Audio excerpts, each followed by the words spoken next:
Welcome food fans, picky eaters, the flavor curious, and everyone in between. Nothing makes good food better than good conversation, and your table is ready. Welcome back to another episode of the Food For ThoughtCast with your hosts, Melissa Reagan and Steven Gonzalez, but you can call them Chef. All right, let's get this episode started.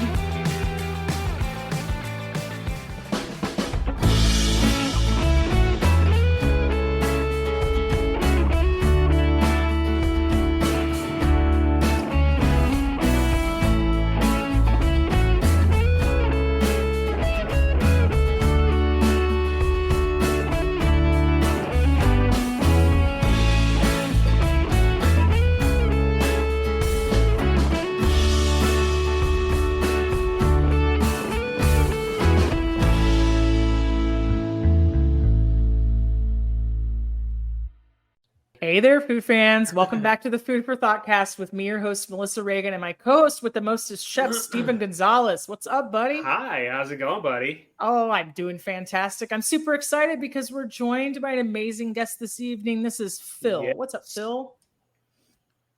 Hey, buddy. Doing my best. Thanks for coming on, man. I appreciate it. I've been wanting to do this for a while, so I'm excited as can be to have you on today, you know? So, Very excited. Yeah, So, we're super stoked to have you here. Yeah, exactly. For those of y'all who don't know, Phil and I go way back, almost as far as Melissa and I. So I met Phil in San Antonio when he was touring as a musician, and him and I just kind of kept in touch throughout the years, and come to find out he's into like bartending and all this stuff. So of course, food, cocktails, things like that, it all ties together. So I figured this would be a great time to have you come on, man. So thanks again. Thank you for having me. Yeah. I'm really excited to get to know you. So tell us just a little bit about yourself so we know what we're working with here. Okay, what era? What Let's era? go- What era do you want to start at? Let's go. How'd you get into bartending? Let's go with that. So as Steven said, I was a touring musician, and I had a friend here in St. Louis who got involved in a bar and was co-owner and now is said owner of said bar. I shouldn't even say that. No, her name is Carrie Harris, and she owns. She's might want to bleep this out. She's a badass. And I was kind of homeless at the time between tours. And she was involved in this, and we had a prior I don't know what you call it, like friendship. Her family owned a stained glass art factory. Sure, you knew her before. Yeah, and she was like, "Hey, you got a really awesome work ethic. Got your back." And so, like, she's one of my ride or dies. Like, she's one of my greatest friends. Also, she's OCD and germophobic. So she taught me all of that. And so I was kind of like the maintenance guy there to begin with. Then I built up, like, I built the shelves beneath the bar. I did all these things. And then finally she was like, "Hey, Phil, guess what? You're going to be doing happy hour." And I was like, "What do you mean doing happy hour?" It's like, "You're going to be bartending by yourself." And it's like, what? You got voluntold. So trial by fire, huh? Yeah, trial by Gotta fire. love it. So I learned through, like, her teeth. You know, she showed me the ropes. And again, she's an amazing owner and bartender. And again, crackfox.com. But she's really amazing and really beautiful person. And so she showed me kind of the ropes of doing everything. So much, in fact, that a very old friend of ours, as I was bar backing for Carrie, I'm an introvert, so doing something like this is very weird for me. You're doing great. Yeah, my hands aren't shaking yet. Just wait. But we'll get into that later. Shut up, Steve. Done. So we had this one regular where I would hang out by the ice machine and I would look like this. Not Okay. approachable. And said regular came up, and she was also a former bartender. She's like, "Oh, Carrie, I love what you done with the place." Blah blah. Also, who is that person behind you in the bar, and why does he look so angry? It's stoic. You look stoic. Exactly. That's what I was wanting to say. Yeah. Yeah. I was like, I'm not angry. I shouldn't look threatening. So yeah, I started off from there. I learned very much a lot from her as far as like the rules of the game of bartending. It was at that point then, it's not that now, but then it was very much kind of like a dive bar-ish in the middle of downtown St. Louis. Nice. And we survived. We survived really hard. So much, in fact, that even a lot of the regulars, they would help out. Mm-hmm. It was a crew effort. That's also why their tagline is the land of the misfit toys. Oh, wow. I like it. How long ago was that? Oh gosh, this was like 2012. Oh, wow. Okay, so you've been in the game for a while. A little bit, yeah. A little bit. Would you mind explaining to our listeners really quickly, just in case they don't know, what a barback does? Oh, barback, you're part of the crew, part of the ship.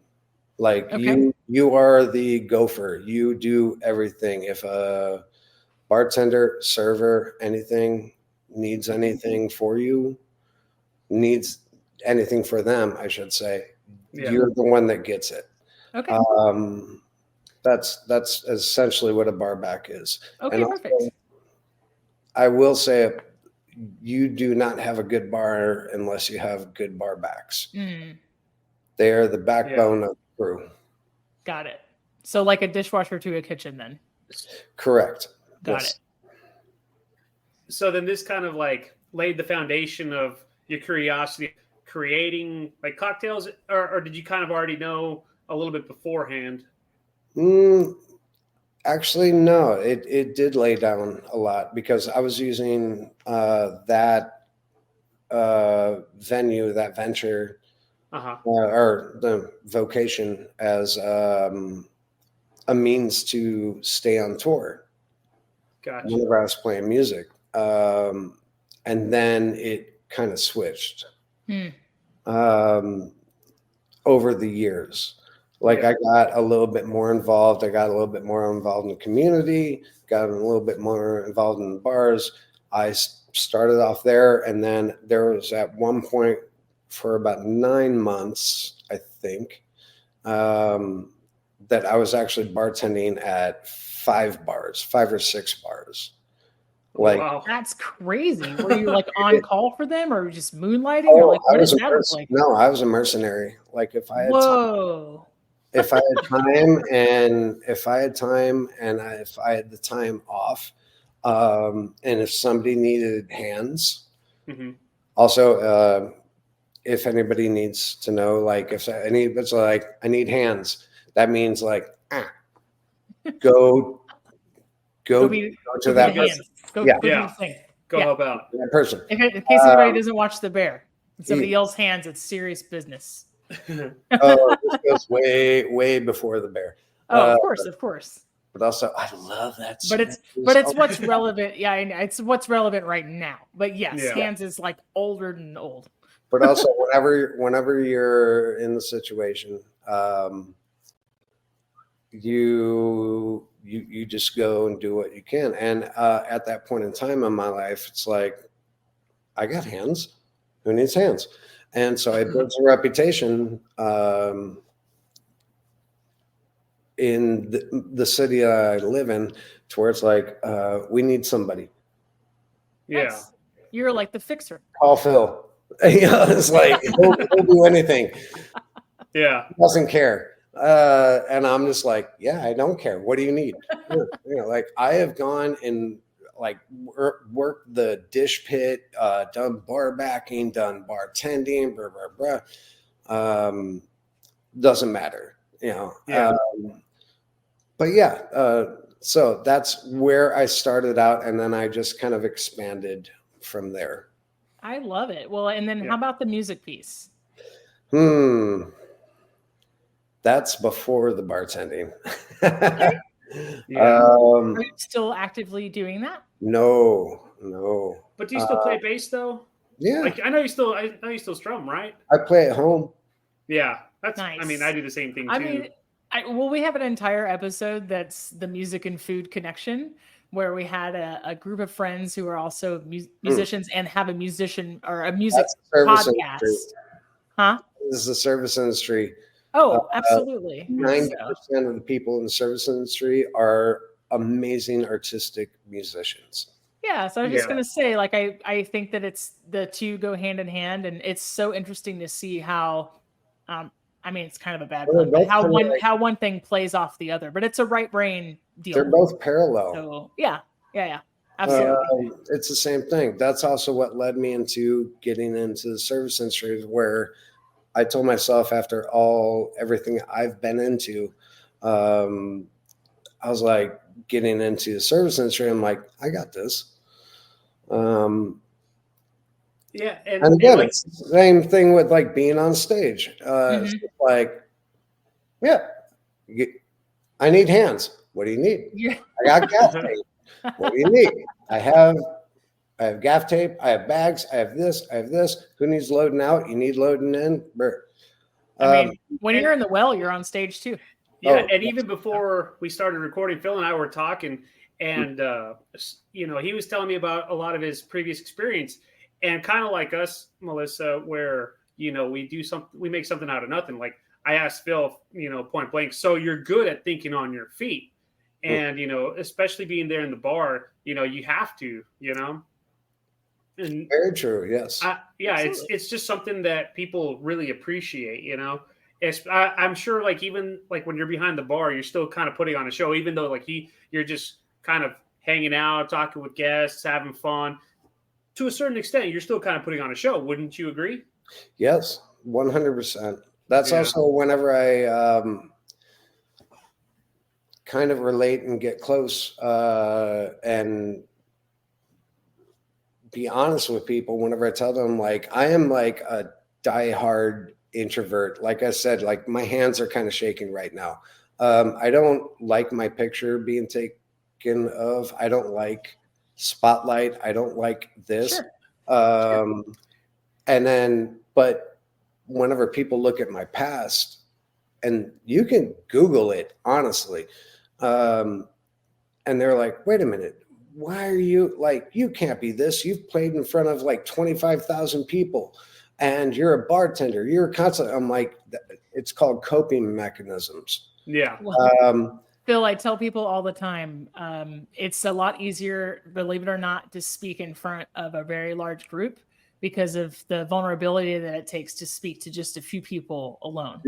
And if you're in the service industry and you're introverted, there is a switch you can flip where you have got to be in customer service mode, and then that switch can flip off when you're done. So it's ironic because like I've got pictures of Phil and I from like when we first the first time I saw him and the second time I saw his band, and then even to like yeah, exactly. and so like it's, but I'm sure you see it more as like, hey, I'm just taking a picture with my buddy versus like a fan. You know what I'm saying? And that's what it's grown into, That does happen a lot, and people ask me about that a lot. And the ones I do talk to, Guys, I gotta grab a pen. Just a second. Yeah. Please continue. I'm like right here, but almost not. But the people that do ask me, they always ask me, it's like, well, wait a minute, you can't be that anxiety ridden or introverted or this. And it's like, well, my coping mechanisms are whenever you play in front of a stage, you're on stage, they're out there. There's a 6-foot difference most of the time. And then I turn myself into a one-man mosh pit. Again, Google it. You can actually see the videos. Because people are like, yeah, you went wild. I'm like, I was having a panic attack. That's why I punched my bass. Yeah. And I remember the last time we hung out in St. Louis, I remember you saying like you intentionally turn your hat around where you're covering your eyes. Tunnel vision. Yeah. Do you ever feel like you get kind of like tunnel vision, like behind the bar where you're like, I got to get this drink and I need this and this? I did at first. That was that story. Where it's like, who is that guy behind the bar? Yeah. I did at first. And then I gradually kind of grew into it. Yeah. But that my other next coping mechanism with that was essentially the bar itself. You have to be 2 feet away from me at all times. Like I'm in my safe space. So it's like I'm in my safe space and also I'm in control. Right. And you're going to leave me alone. Get out of my face. Yeah. Well, no, if somebody's too loud, and I've done this before, especially like where I worked, where again, I have couth and I am very polite and I'm like, you're up here. You need to be down here. I like that though. And if I have to do it a third time, it's like, get out on the curb. No, out. You're done. Bye. And I don't want to physically remove you. I do like the hands, like I don't grab them, but I do like the ring around them and then just kind of walk them out. Because again, I've been a door guy as well. And it's I've been a bouncer. And it's like, I don't want to hurt you or anything, but you're fucking up the vibe or you're being intrusive to somebody else's presence. Yeah. You're breaking the rules or you're creeping. It's like, nope, not having it. So yeah, and it's like, okay, here we go. Like, and put them outside and then tell the door guys like, yeah, don't let that guy back in, whatever. Yeah. So let me ask you, over the years, how do you feel like your palate has changed as far as coming up with cocktails and different flavors and things like that? It is extensively changed, especially like starting off at Crack Fox. I was like, I'm like, yeah, I'm making cocktails. I'm, putting sherry in drinks and I'm doing this. Whenever I said like after Crack Fox, whenever I left, and I was there for like 6 years, I was like Carrie's right-hand man. I was literally bartending while also doing sound for bands and setting them up at the same time. So going from that to, I went to Sanctuaria, which is really awesome bar. They have a book, put it that way. Nice. And it was like the biggest box of crayons to draw a picture that you could ever have. And I made that known. So I was like, no, this is why I'm here. This is why I'm doing this. This is why I'm doing this. So that's whenever I got into the craft cocktailing. And I hate using that term. Because it is what it is. I'm like, I don't like the term foodie either, but I think it has gets to a specific intention and meaning, Totally. But also, we won't hold it against you. people that say like the M word, I always say like, don't say the M word. And they're like, M word. And I'm like, mixologist. Oh, I thought you I said thought- in, Phil. I thought you were gonna say like mocktail or something, you know? M. Every bar I've ever been to, and this is like having traveled across the world in other bands, any place I go to, it's like, I'm a mixologist or I'm a molecular mixologist. Oh, I'm just like, What oh, does you're that gonna- mean, though? oh, that just means that they do shit on. they can charge an extra $15 Don't worry, Phil, you're fine. You're per fine. drink. That's Yeah. all it means, right? Exactly. Yeah. And they have their apron on, and they're going to dictate to you how you should drink and what you should drink. Sure. Yeah. Over Do you the course of my entire experience being just a bartender, and again, just a bartender, like where I work, we use liquid nitrogen to chill our glasses because we don't have room for a glass chiller. And we have good friends. Ice is Plain and Fancy. They supply us with that. They're really cool. No pun intended. Intend your puns. Yeah. But no, like we actually have 2 big tanks in the back and we put them in carafes. And that's how we chill our 8-ounce coops. That's cool, man. And That's everything. amazing. I love it. But we also keep that behind the bar because again, like using liquid nitrogen, that's going to be like negative, was it 2 or 325 negative degrees? Extremely cold.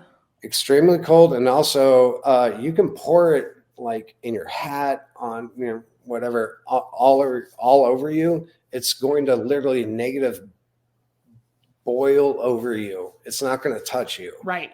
Oh, wow. I didn't know that. But what really sucks is if you cup it in your hand or anything and it just boils there, that's where you get those blisters and that's where it will. It's going to kill your skin. So no touchy, no drinking. Yeah, but use that's for why cooling. we chill the coops on the Got back it. away from people. But yeah, we use that. And people are like, oh, you're a mixologist. And I've, over the years, through the bars that I've worked with, I actually have a shtick. I have a retort, as it were. What is it? One of you say it. I don't know. Call me a mixologist.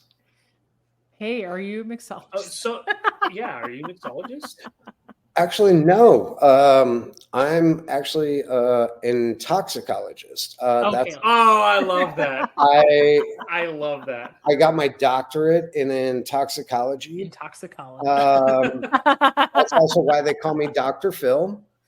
Yes. First, I had to get my master's in chemistry, and I point to the back bar. And then I had to get my master's in finance, and I point to the POS system. Yes. And then I had to get my master's in psychology, and I pointed at them. And I was like, it took me 7 times, but finally, I was able to get my doctorate in toxicology. And then they're like sucked in, and they're like, whoa, and I'm like, man, I'm fucking with you. Then I explained to them mixology. But again, it's I use the Joe Bomb method. It's like as soon as you walk in that door, and again, read the bar. There's many types of bartenders, and there's many types of places. You have your bars, you have your high volume bars, which are like party bars, college bars. And then you have your classier places, and then you have your neighborhood joints, and then you have everything in between that. I like to call where I work, thankfully, just a neighborhood joint. A lot of people think I got to be hoity, I got to dress up and be in a 3-piece suit or whatever, or be in a nice gown. It's like, no, as long as you have shoes, shirts, and pants. Yeah. Right. You're good. You're welcome. You can come in As here. long as you are fine and awesome sitting next to somebody who is the exact opposite. Yeah. I always say that there's only one way to make a cocktail. As long as we have the ingredients, we can make it. But also, one way to make any cocktail, pre-prohibition, modern, classic, anything, however the hell you want it, because you're paying it. Go ahead. You're paying? You're paying for it. Sorry, Yeah. guys. That was me smacking the crap out of the desk to get a terrified 80-pound dog to leave me alone. Anyway, I want to see the carry on. puppers after that. I want to see the puppers. It's So, the Bill. struggle is real. Okay, we always, when people find out we do what we do, we always get asked, what's your signature dish? I'm sure you get asked that a lot. What's your signature cocktail that you make better than anyone? So it's no different. I'm going to ask you the same question. Yeah, I want to know. Better than anyone? No. Your all-time favorite that you make for yourself that you know, like, if I go somewhere, no one can make it as good as me. Sazerac. Okay. Now, you can go any two ways, like with a Sazerac. You can do either cognac or rye. Mm-hmm. But as long as the ingredients are good, and your ratio build is good, and your technique is good, that's going to be a good Sazerac. So what's in there? So it's going to be either, the way I would build it would be either 2 ounces, either cognac or rye whiskey, give or take. Mm-hmm. Personal preference, whichever. I would do 6 dashes of Peychaud's, 2 dashes Angostura bitters. You can also, if you want to sweeten it up a little bit, you could put about 1/4 ounce of Angostura. The bitters. The bitter, no, not just the bitters. But they have a liqueur in the bottle. Mm-hmm. Yeah, you could do that. But yeah, absinthe spray, not pour or do anything like that. But absinthe spray the glass in a little mister, like a little like. So different from a rinse, different from a wash, right? Yes. Okay. Now it depends on the bar you're in. As long as you have I've done washes before. Right. I know how to deal with that. Mm-hmm. So you just work with what you got. But yeah, then stir it, fill that entire mixing glass, or if you don't have a mixing glass, you can use a tin, but make sure doesn't matter if it's cold draft cubes or chipped ice. Mm-hmm. You just make sure it's packed and then stir it and then wait till all of that goes down. Then you put more ice on top of it. Now, the reason why I say put more ice on top of it is because that second layer of ice is going to not dilute it anymore. It's going to actually chill it more because it's already cold. And so that ice on top is not going to dilute it anymore. You just want to get it as cold as possible. Nice. And then after that, you again use a Hawthorne strainer, or if you want to use a julep strainer. I haven't used a julep strainer in my I put a Hawthorne strainer on Yaris and whatever. Like I do this method, like Right. whenever I'm cracking tins. I'm just Yeah. like in a fine strainer. That's good. But yeah, and that's a decent Sazerac. Nice. Nice. So Sounds like we got to go make a trip out there to go see you then and have you make one for us. That's what it comes down to. So what food are you pairing that with? Sorry? What food are you pairing that with? With the Sazerac? Oh, yeah.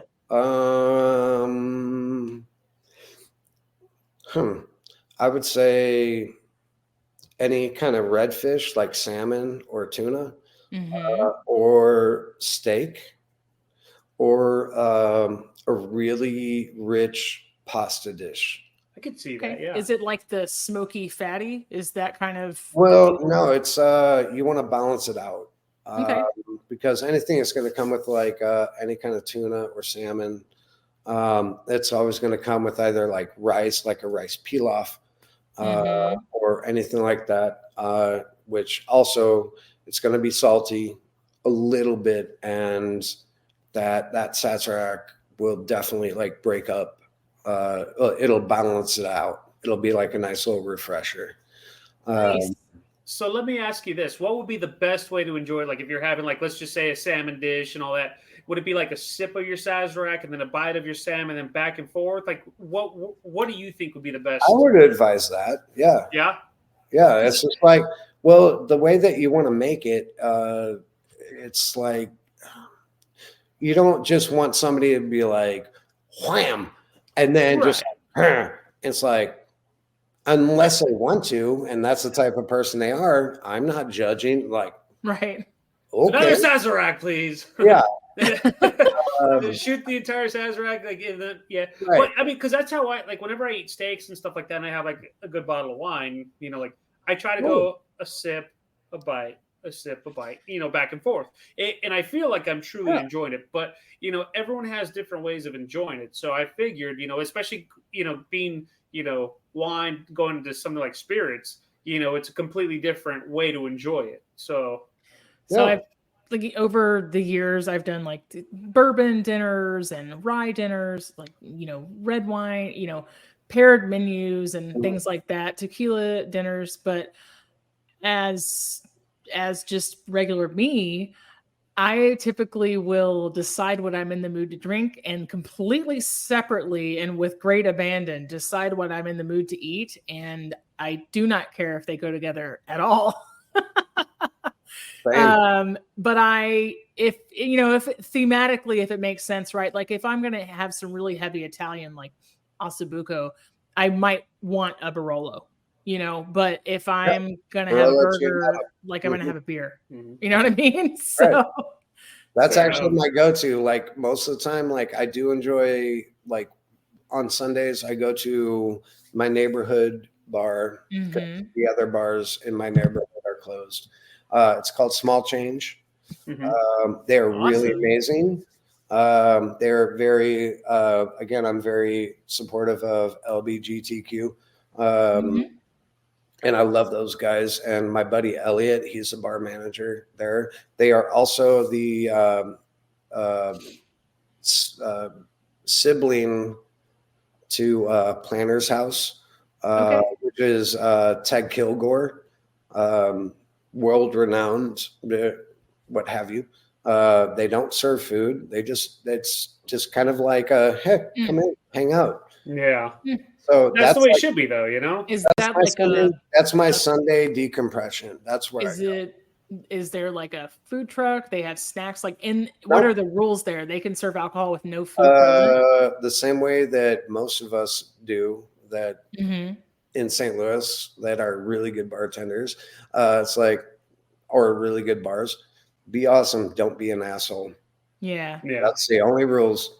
So let me ask this. Over the years, I've seen like food trends come and go, you know, like for example, it was all about molecular gastronomy. And then for a little while, and it's still going on with like the food trucks. And then it was farm to table and farm to table and snout to tail. I've noticed like with green food movement. Yeah, exactly. I've noticed like the NA or like the non-alcoholic beverages have kind of started to grow. Yeah, What's very much your so. opinion on that? I actually like it, especially like the food truck thing. I've seen that every once in a while.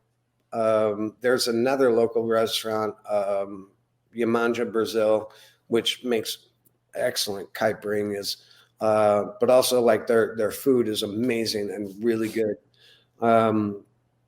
They have a food truck and they go out to certain events. Like we have a park. Yay down under, it's in Tower Grove, but we call it Food Truck Fridays, and everybody who has a food truck just comes out, and it's a community thing. And they do that. So Yamanja has sometimes small change will bring down a food truck from whoever. But also, and again, it's very like where I'm at right now, like we are very tight knit. I'm literally telling you, it's like it's 120 people really care. Like we're not just working through college or trying to go through school. Like, no, we're lifers. We all know each other and we all support each other. We support this industry. But we also support the entire community, and we try to take care of each other. But talking about the NA movement, I love it. Granted, yes, I'm a drinker, but if it tastes good, I'm going to drink it. I don't care if it has alcohol in it. Right. As long as it's good. We talked about this earlier. Yep, we did. So there's a lot of different syrups out there. Like it's not just like a witch's brew, ginger beer, some juice or whatever. Yeah, and not just like bubbles in a mixer of exactly. some kind. Yeah. So, and also same way with beer. Well-Being, which is based here in St. Louis, they make amazing beer that is non-alcoholic. If you want to take a break, or if you're just want to stay on the wagon, but you still want that taste, you're good. They have a wheat, they have an amber. They also have like a beer that has electrolytes in it. Oh, wow. I did dry January this year, and I got to, for the first time, and I got to try a lot of the non-alcoholic beers from Athletic, and I was I was really pleased with them. It was neat. So they're really very good. Yeah. But then also on the spirit side of things, you have, this is why I love Giffard. So Giffard liqueurs, they make like vanilla de Madagascar, vanilla or banana do Brazil, like all these exotic liqueurs. They came out a couple of years back with coconut syrup that is non-alcoholic, and it's amazing. We use that in quite a few of our cocktails. They also have an aperitif, Giffard aperitif, which is amazing, and it's non-alcoholic. There's also, you guys familiar with Fernet, as I was saying? Yes. Also some there is also some non-alcoholic Fernet out there. Well, I mean, I don't know. I have strong opinions about that, but like, does it taste better than the one with alcohol? We even like our crew has even made some non-alcoholic for that just to see if we could try, and we did. Also here in St. Louis, herbal. also here in St. Louis, we have a really good brand. It's called Bear, BARE.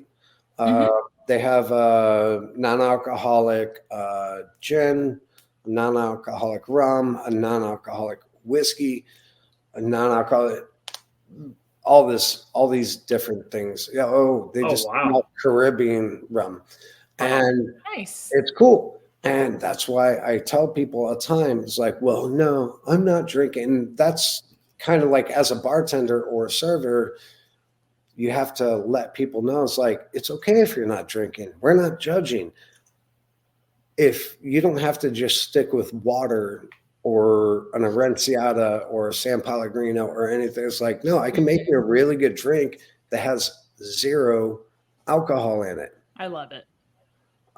So yeah, I'm very supportive of the NA movement. I think it's fucking beautiful. It's a really nice way to make somebody feel included. Yes. Kind of like no All matter inclusive. what their reasons are for not drinking. Yeah. And then you don't even have to get into it, right? Like it's just a really great, like low barrier of entry to like, hey, join the party. You know what I mean? So I'm a little confused on that one. So it has like, so for example, you said whiskey. So it tastes like whiskey. It has like the smokiness and all that kind of stuff.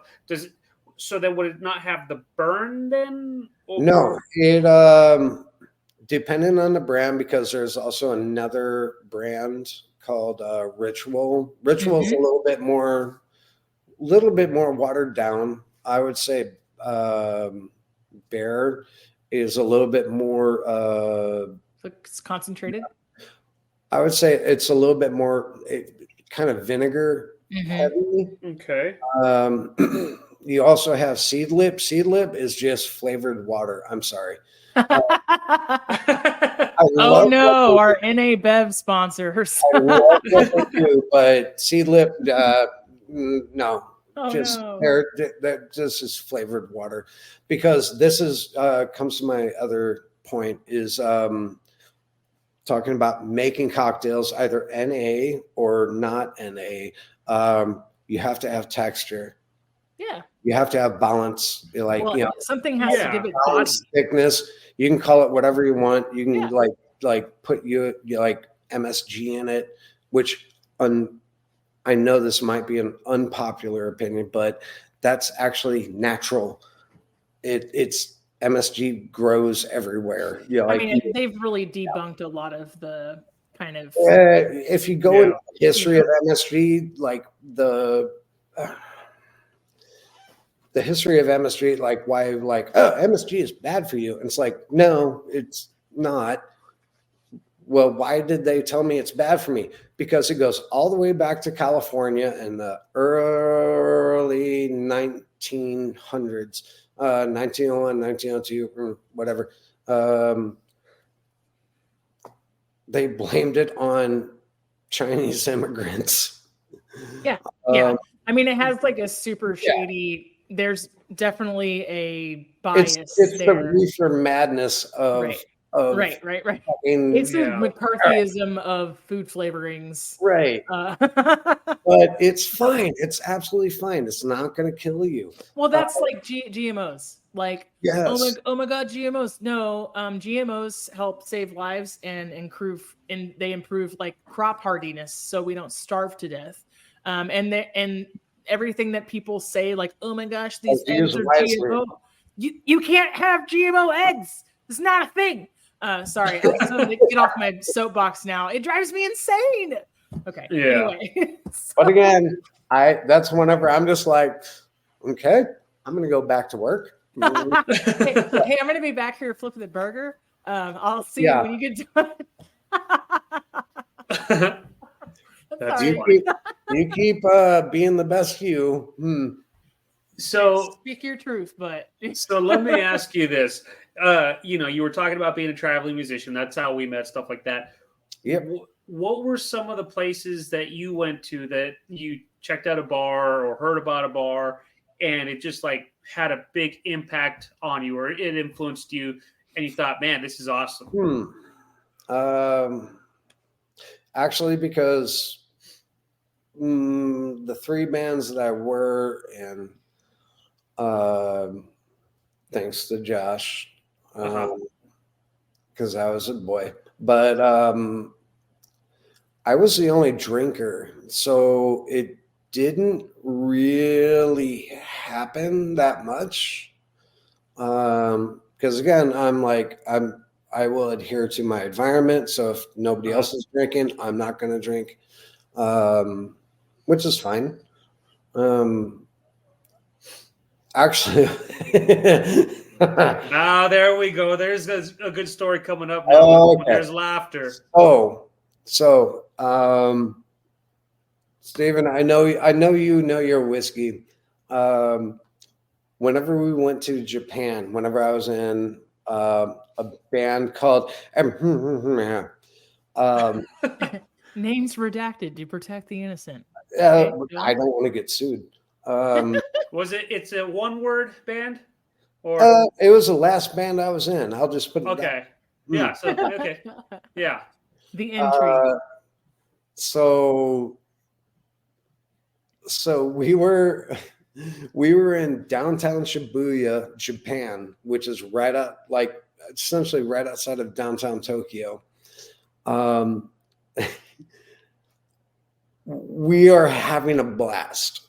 We're just like, like if you go down to like get a hotel in Japan, like they have like kimonos for you, like with belts, everything. I'll text you the pictures. Yeah, for sure. And so they don't have gas stations. They more or less have kiosks or bodegas, more or less. Me being a whiskey nerd, I'm like, yeah, let's go. We're already kind of lit. So here's me, and then here's Josh, and then here's Baby J, who wore nothing, and I mean nothing underneath his kimono. He's like, it's really cool. It's like, what the hell's wrong with you? You know, like, and then that's not what a kimono is for. we walk into this little kiosk right next to our hotel, gas station. And it's like walking in the best 7-Eleven of your life. Everybody was super awesome, super cool. They're looking at Baby J. It's like, what's wrong with him?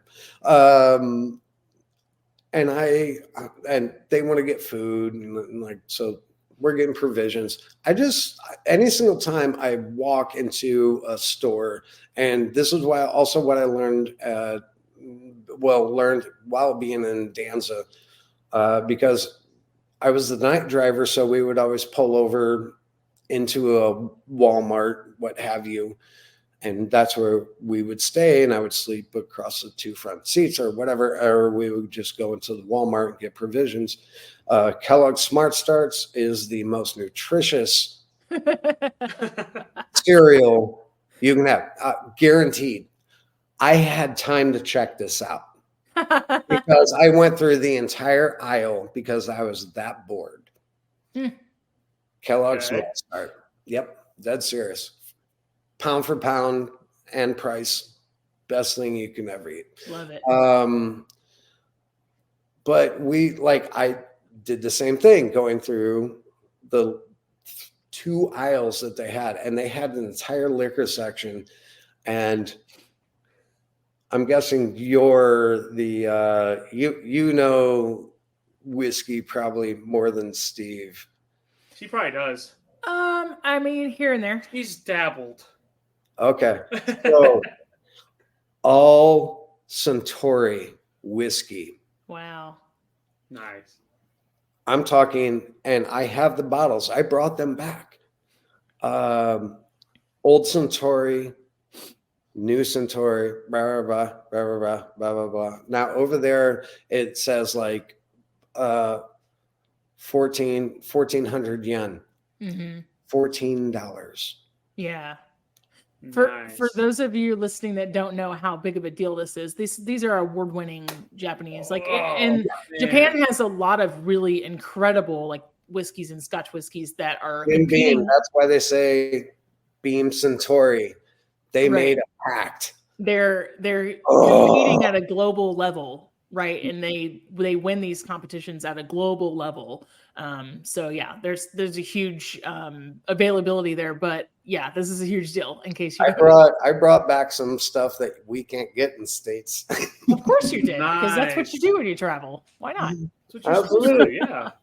I wish I had another bottle traveling case, and there's like, oh, is this Kush? I'm like, Well, Phil, I have to ask you, but there's like this poster behind you that says bourbon. I assume it's like infographics, right? But you mentioned whiskey.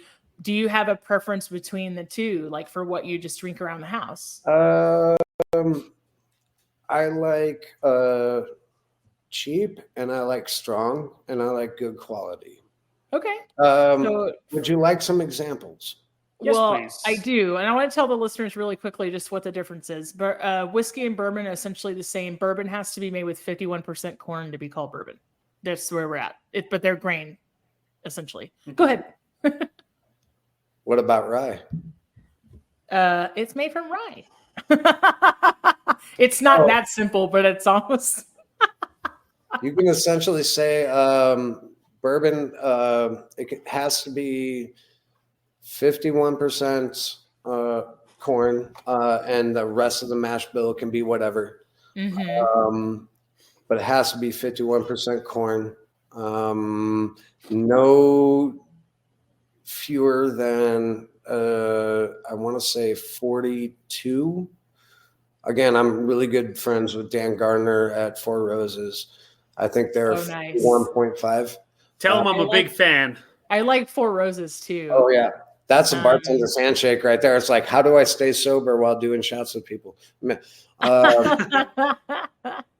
But yeah, and then rye is the exact same, but it's rye. So it has to be 51% rye, and then whatever the mash bill may be, and barley, corn, whatever.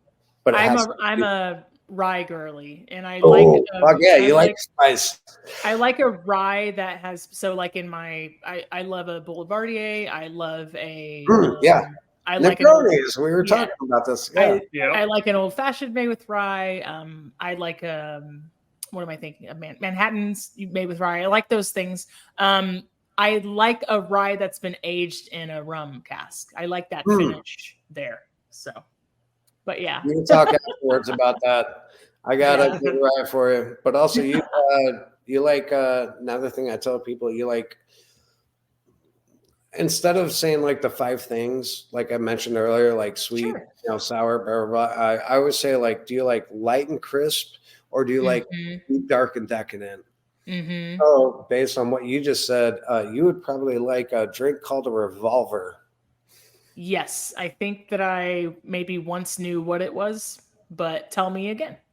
All right, so a revolver is going to be rye whiskey. I would say a high proof one like Rittenhouse, Rittenhouse Bottle and Bond, and then a little bit of chocolate, a little bit of, well, think of like a black Manhattan. Sure. Yeah. Sure. Yeah. I like my rye and my Campari mixed together too. I like that bitter. Yeah. We call those rah-rahs. Campari and Fernet. Yeah. Oh, 50-50. I have to ask, like, how do you, if people are getting into something that they've never gotten into, like, what do you think is a good starter? We'll take beer, for instance. Like, if somebody's like trying to get into beer, what do you taste them on first? Something light. Like lager, Kolsch type deal? Or? Lager, Kolsch, I wouldn't go Kolsch. I would say Pilsner or lager. Start them off from there, and then see and ask them, how do you like this? How do you like this? Like, we give tasters all the time. Sure. And again, like, I'm not a IPA or sour fan, but I can dictate. No gozes for you. Well, that's still information. Yeah. For me as a bartender. Sure. I like, if like, oh, I don't like this one, and I like that one. It's like, ooh, okay, you might like this, or you might like this, and you point them in the right direction. Because again, it's a good buddy of mine. He's an amazing bartender. He also works at Sato here in St. Louis, which is also James Beard nominee. His name's Harrison Massey. He was the one that introduced me to the Olet Gin. Nice. He gave me, like, I stole it from him, but He's like, no, I'm not your bartender. I'm your spirit guide. Oh, I love it. That's awesome. So Yeah. it's like, I see what he did there. dude, I'm totally taking that. So it's like, but again, it's that mindset being a bartender. It's like, I'm not going to dictate to you. It's like, what do you want? I'm not going to dictate what you want. I'm not going to ask what you want. I'm going to try to figure you out on my mental flavor profile Rolodex. Yeah. And then help you figure out your own palate, because everybody's palates is as identifiable as a fingerprint. So everybody's different.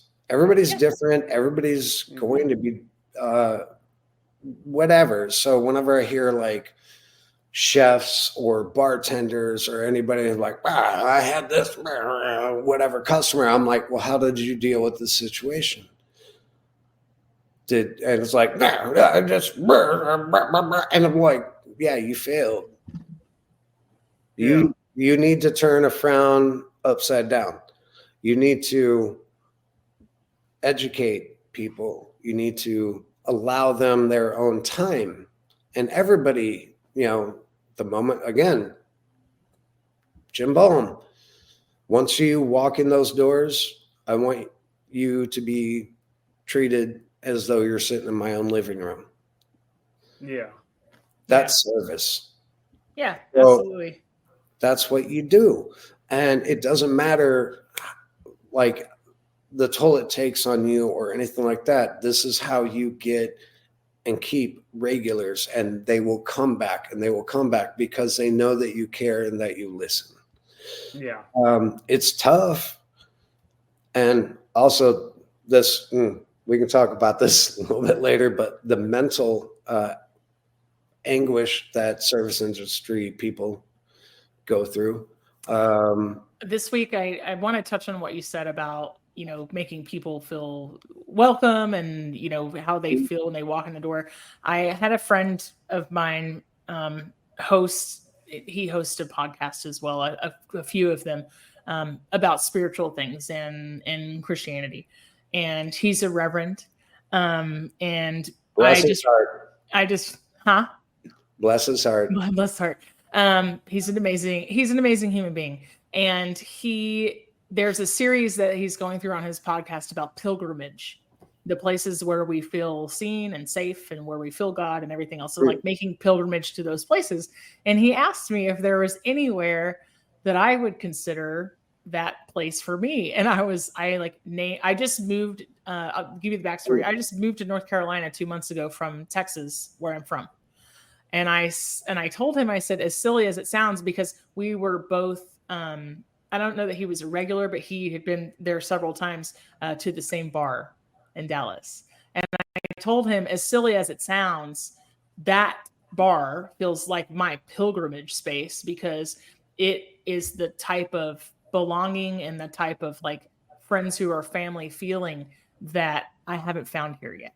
So just really interesting. Like, I think that's a common thread, and where when we find our people, it feels like home. It could be anywhere. You know what I mean? So. Okay. So with that being said, this was quite a few years back. A friend of mine, they asked me like, why do you do this? Why do you do this? Like me, like I'm not religious or spiritual by any means, but I don't knock anybody who is. Everybody has their own path, which is fine. Again, be awesome. Don't be an asshole. And let's all just get along. I explained, like I came to it where I told a friend of mine who is religious, and they questioned me on it. It's like, why are you not? And I'm like, I have my religion. And they're like, well, what is that? Well, no, it wasn't aggressive. They were just genuinely asking. Sorry. Right. But I'm like, well, you have your church, right? And they were like, yeah. And it's like, yeah, I have my church. And they're like, what's your church? It's like, My bar, the bar that I'm working at, that is my church. I have my congregation and I have my Holy Sacrament. Right. And I guide them. I take care of them. I make sure they forget whatever is going on in their lives as soon as they walk in that door. Whatever is going on, that's my main rule. Whatever's going on in your life, you keep that outside that door. Once you sit at my bar, this is a reprieve. Absolutely. Yeah, I agree. So the same way as of a church feels. Anybody who's religious, once you walk into a church, if you are religious, like, like have a breath, have a seat. Do you want to talk about something? I also, to follow that up, I also tell people a lot, because in the early days of me bartending, I used to get this a lot. People would ask me, it's like, oh, what do you do? And I'm like, oh, I'm a bartender. And they're like, oh, but what do you really want to do? And I'm like, this is what I do. Right. It's a little bit disheartening, but I think it's because vocation. It's changed over like. Oh well, I mean, years. it's people are just used to like people are used to meeting somebody in that role that's in transition. Yeah, and so I'm just working my way through college. Right. There's nothing, but it takes all kinds, right? I don't think there's anything wrong with that. There are lifers, and then there are people who use this as a stepping stone, and maybe their life's better for that because they can respect like servers and people in the service industry. But I want to touch back on this church deal really quickly, if you don't mind. Yeah. I think that I'm not admonishing you at all. I think it's a great parallel. I think there are people out there who would just be like, metaphor. No, totally, right? For me, I think there are people out there who would be offended. They could find a way to be offended, right? at the comparison. But it's really not that far off because when you look at the history of the pub, right? The pub used to be the public house. People would post notices. It would provide childcare. It would feed them. They would come get their announcements. They'd have a town hall meeting. It would be a place of refuge, asylum, right? And not just a pint of beer. The same thing with the church. It used to be the center of the community. It would be the one-room schoolhouse. It would serve as the courthouse. It would be the town meeting place, and it would be the refuge. So it's really not that far off, right? To make to follow it up, which is very much in line with what you just said. I tell this to people all the time. It's like, think of the old frontier Western days. You had your 5 pillars of the community. You had your undertaker, your sheriff, you had your barber, you had the mayor, you had your bartender. Where did they all meet up? At the tavern. Indeed. Leave your guns at the door. Well, I can't even say it. Nope. Intrusive thoughts. My bad. Sorry. I'll share it after we're done recording. We're going to get canceled. Oh my gosh. Sorry. Steve, you're being really silent over there. How you doing? I'm listening because I'm actually enjoying this point of view. Like I enjoy hearing like the little bit of history, of like everything about the pub and the tavern, all that stuff. I like it all. We got way off, guys. Sorry, but that's what we do on the show. Is like we chat, we have a great time with each other, and then this is where we're at. So somebody out there finds it entertaining. I love you, Steve. Like if I start rambling, like oh no, trust me, I'm thoroughly enjoying this, to be honest. So yeah. Well, speed round, Phil. Do you cook at all? Yes, I do. Steve has seen it. Favorite thing to cook? Food. Oh, come on now. A style, maybe? No, actually, I'll just say, let's go down. I'm not really a red meat type person. Okay. So I'm mostly like either turkey, chicken, or fish. Okay. That could be tuna or salmon, pasta, linguine or bow tie for sure. Cheese, all of them. Yes, please. I like cheese. Yeah. Mhm. And then sauces. I've been really getting into Japanese, like Asian sauces, like ponju and tofu and all that. Like really good. Yeah. I've always been a fan of wasabi. Like whenever we were in Danza, like me and Baby J, well, no, me and other Josh Gosh. got we got him into wasabi or eating sushi. We went to like a China buffet, and then he did so a little bit of soy sauce and a little bit of wasabi. And I'm literally no soy sauce. I will smother a roll just like in wasabi, and I'll just dash it whole. I love wasabi, which is weird because I can't do peppers. I can't do oil-based. It's just different, though. Yeah. It's different. It I is. think it's like a texture. Well, I think it's a burn thing because wasabi in and of itself, so you have like that 10-second burn, Yep. clears your sinuses, and then it's gone. Where ghost peppers or anything like that or jalapenos, that glues itself to your freaking mouth and it stays there. I can't do that. Same. You like a quick hit that dissipates. Just like boom. Well, that wasabi really hits you in the front of your soft palate. It's like all the nostrils, right? Like, but it doesn't have that like a Reaper or like a ghost chilies. It's everything, and it hurts. I tried one Reaper in my life, and it was the worst time of my life. I just had not even the whole thing, just like no. And then just toot it around, instantly just spit it out, and then the next hour and a half of my life was horrible. I believe Steven, I'm a terrible host because you know what we didn't do? I thought about that too. So Phil, we're gonna have to end this with We usually start with what's the most incredible meal you've had this week. Oh shit! Let me take a drink. So now we're gonna do the opposite. So I had a crazy day, Phil. So we always start it off with what was the most amazing thing you ate this week.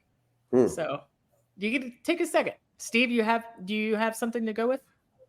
I just got back from Philadelphia, so of course the cheesesteaks always a good way to go. But the most amazing meal I had this week was I think it's called Beeler's Donuts, made by the Amish ladies. Okay, I only had like one. Yes, in Reading Terminal. I only had like one donut. I'll consider that a meal because I mean, one and done is all you really need because it's a lot of sugar.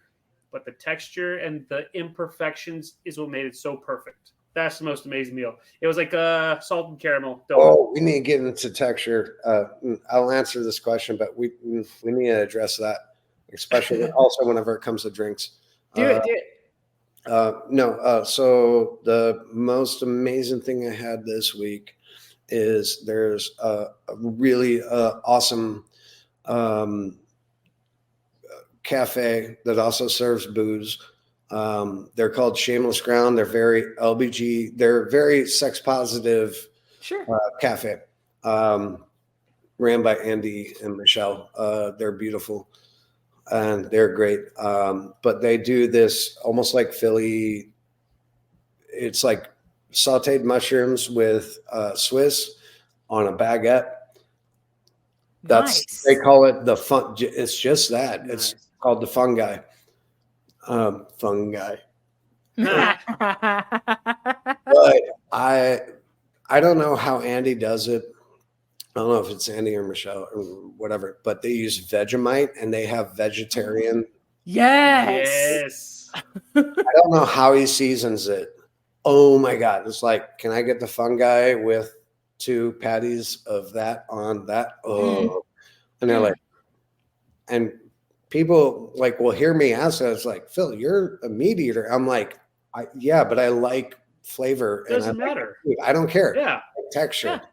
Yeah, of course. It could not be meat, or it could be meat. I don't care as long as it tastes good. Yeah. Same way with drinks. Oh, you go ahead. I'm gonna go. The most amazing thing I've eaten this week so far has been we went to a colleague of mine and myself. We went to a sushi happy hour, and I think it's a chain, but I can't figure out if it's just local or not. It was a place called like rolls, or like straight like rice, and then like the fish. on top, yeah. So we had a little bit of everything. We actually rolled in 10 minutes before happy hour ended and ordered one of each food item, which is awesome. Nice. And well, she did it, and I was like, "Whoa, okay, I see what you're working with. do that? Amazing." Carbs. Like, I mean, and then the bartender just looked at us like, and so he's like, "I just want to verify. You said one of everything." We were like, "Yes." So there were all sort of things. There was like curry and edamame and like all the little like. All the eggs, like pots, like pot stickers and things like that. But one of the things that was really, really amazing was an ahi tuna taco. So it basically had like tuna poke, like cubes in it, raw, but like in a corn tortilla. It was very strange, but it was delicious. And it had like yum yum sauce and daikon and carrots and cilantro. It was really, really good. Yeah. So yeah, I never had a cold corn tortilla tuna taco, but like, okay, it was great. So, well, let's talk about texture and drinks, Phil. What were you going to say? Oh, yeah. One thing that I love about where I work at Fraser's, and again, I always say this, anybody that I've ever worked with, it doesn't matter if I'm like above them or they're above me or whatever, I learn something from everybody. Mm-hmm. Everybody has something to add. This is their value. Everybody has input, and I'm like a sponge whenever it comes to that. So where I'm at now, Terry, who is the bar manager, I mean, he's a walking, talking Adonis, Ken doll, Playboy. Like, that's the third time somebody's used the word Adonis with me today. In weird context. You gotta see him. You'll understand what I mean. You'll definitely understand. I thought you were gonna say he was like a drink encyclopedia or something like that. Oh no! Yeah, well, no, he kind of is. Okay. Sorry, go on. But he's also a OCD booze nerd. But one of the big things, especially like in drinks, which a lot of people, well, mixologists, like, no, that's not right. We use xanthan gum in our simple syrup. Now, so it tastes like a 1-to-1 simple, but it pours like a 4-to-1. So it adds texture. You can get the same. You can get the same thing by using just Demerara sugar, but it's going to like make the drink look a little bit darker, cloudy, maybe not magnificent. I have a question. Yes, ma'am. So would you ever use a dissolved sheet gelatin in a simple to make it more viscous? Yeah. I was just wondering. I would, but also I've tried it, but also xanthan gum is cheaper. Heard, yes. Understood.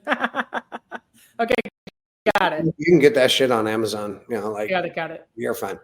Yeah. So again, keep the cost down, make the bar money, make the drinks good. Now, what's really amazing about using that kind of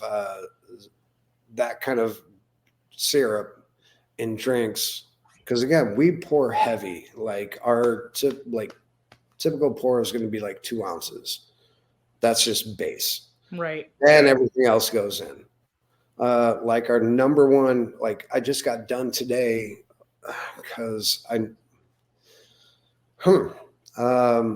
I know it's frowned upon, as bartenders typically do, but we go through it so much.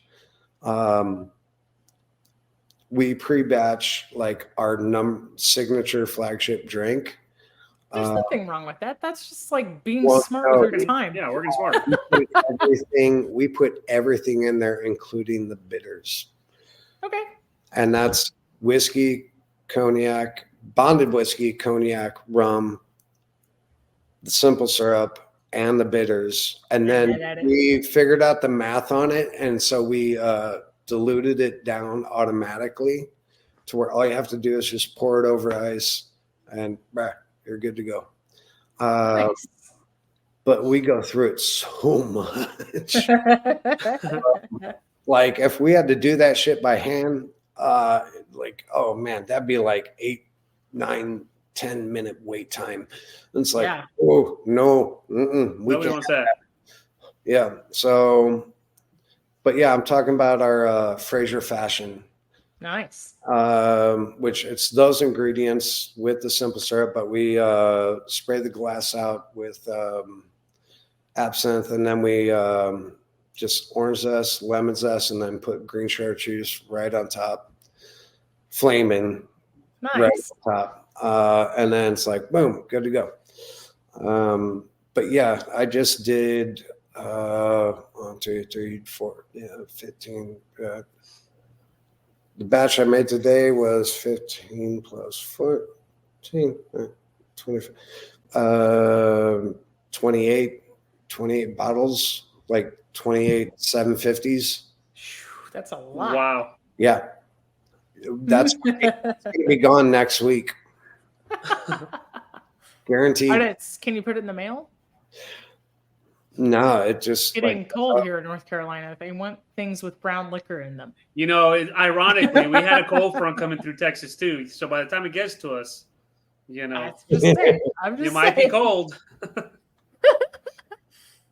Phil, I'll see what I can do. You're awesome, man. Like we've had a blast talking to you. Thank you so much for like giving us a little peek into your world and being so generous with your time. But like, yeah, buddy. I think this is, this pod obviously is called. I see the time frame. No, you're fine. This pod is obviously called the Food for ThoughtCast, but it's a double meaning. I mean, it's food and it's food for thought. And so, yeah, like it's been really amazing. I hope you'll come back and talk to us again. Yeah, I'd love to. Excellent, man. Cool. Yeah, thank you so much. We got to go, Steve. Let's get out of here. Bye. Bye. That's a wrap for today. Until the next episode of the Food for ThoughtCast, make good food, eat good food, share it, and be kind to one another. Thanks so much for listening today. You are part of what makes us special, and we are so glad you joined us. Don't forget to rate, subscribe, and leave a review. Just like food, delicious podcasts are better when you share them with others. Come back for seconds wherever podcasts are served, and we'll catch you in the next episode of the Food for ThoughtCast.